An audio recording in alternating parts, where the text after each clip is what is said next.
all the kit out, so don't rush.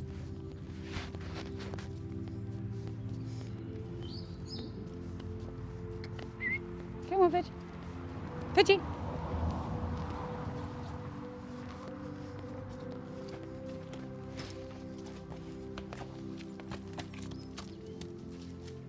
Granny Kim. Who's that? Branston. Branston and Twiggy friends. Best friends. They've been living together since he was 4 and she was 5.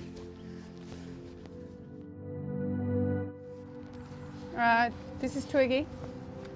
She's 15 years old. She was originally bought from my sister, Amelia, who, she was Amelie's first horse off ponies, and she took her from doing pony club and having never evented. Well, Amelia had evented a little bit on the pony, but she did 90s all the way up to finishing at her last event doing a 4-star. She has done a tendon injury, so she had an entire year out. And now Amelia's moved to London and is pursuing different things. I've taken on the ride. So we're going to do the first 4-star that we will have done as a partnership on Tuesday. Come on.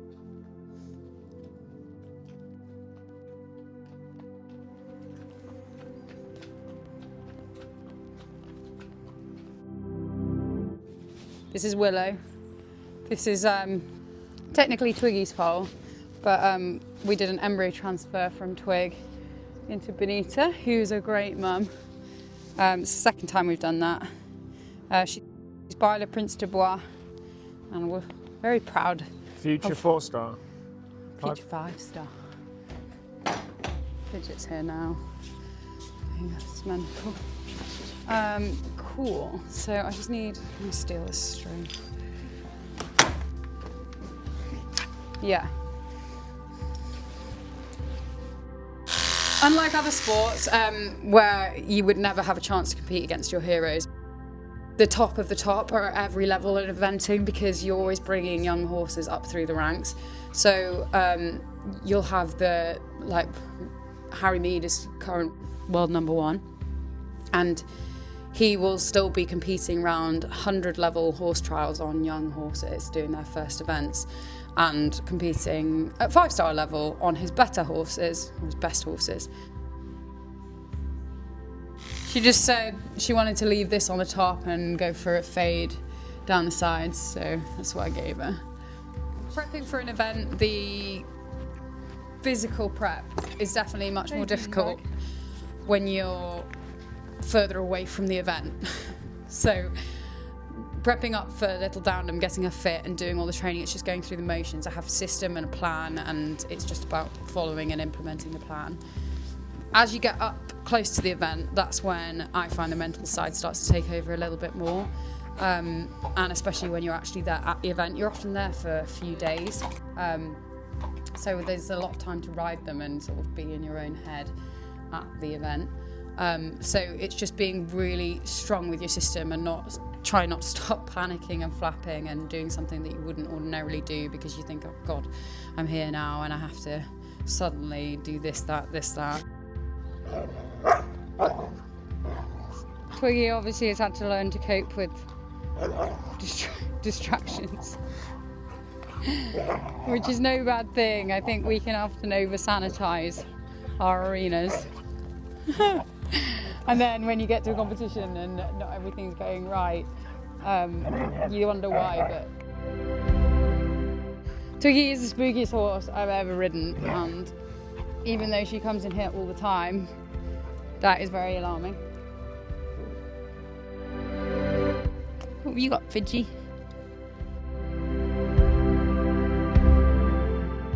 I want that ears to be nice and soft.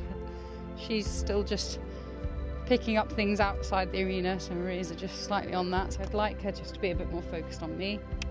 And you'll see when she starts to relax and focus on me, her ears go floppy and soft, like there.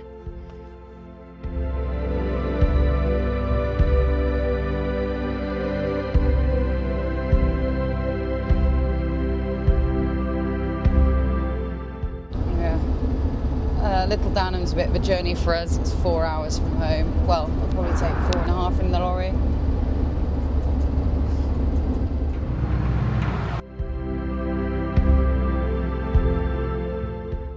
So I've done this level before, and Twiggy's done this level before. We've never done it as a partnership before. I feel like I know Twig pretty well. Well, I know Twig very well, and she knows me very well. So moving up a level, you've got to kind of push that out of your head and just ride the same as she's been ridden all season.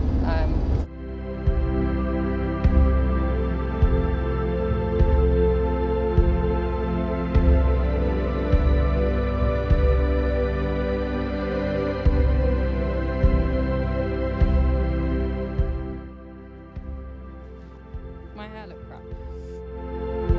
This is quite important for us this weekend because we do need to get our MER.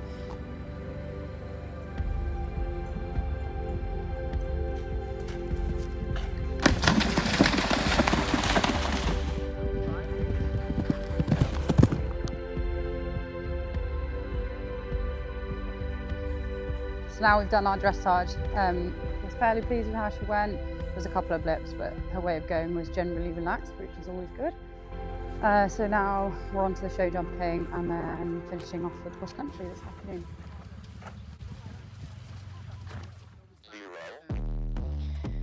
Calmest pig. 2, 3. Let's get started.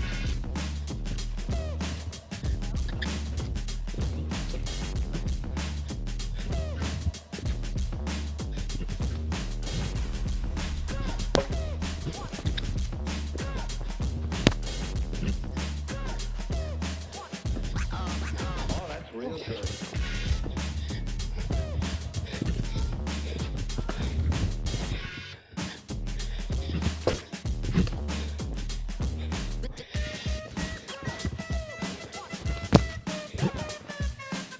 I think when I got to the last line, I thought, oh, come on, Josie, just ride at the fences a bit more. Hard work. So she always makes you work for it, this Twig. What are you looking at? Like a grove.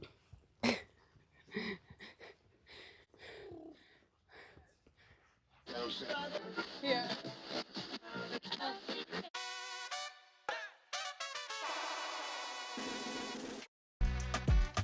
Josie Summers and Lark's Bell.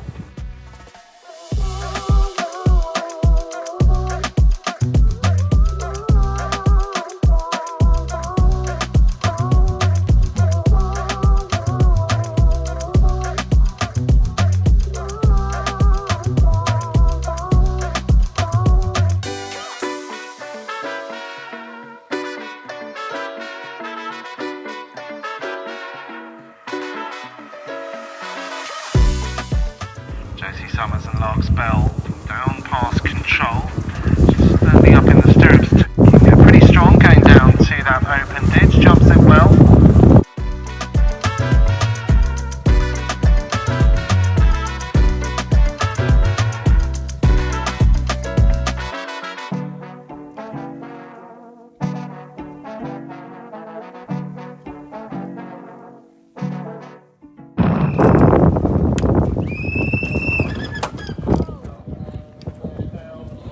Oh fuck.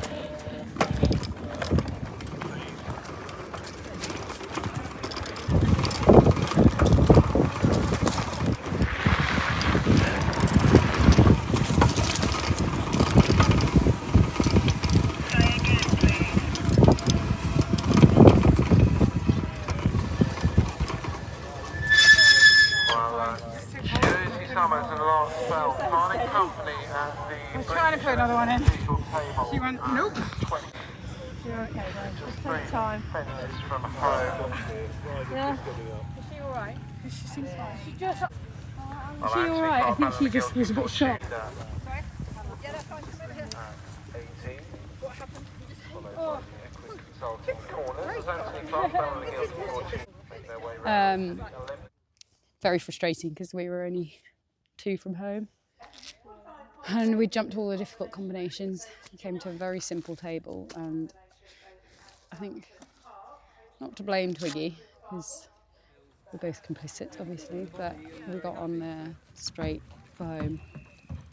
And I think she just saw the box park and the stables and just started setting off at a rate of knots. And I didn't have enough control.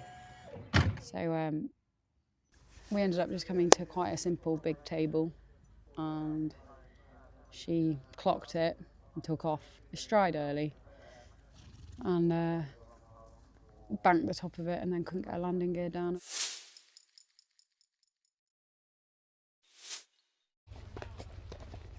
Good girl.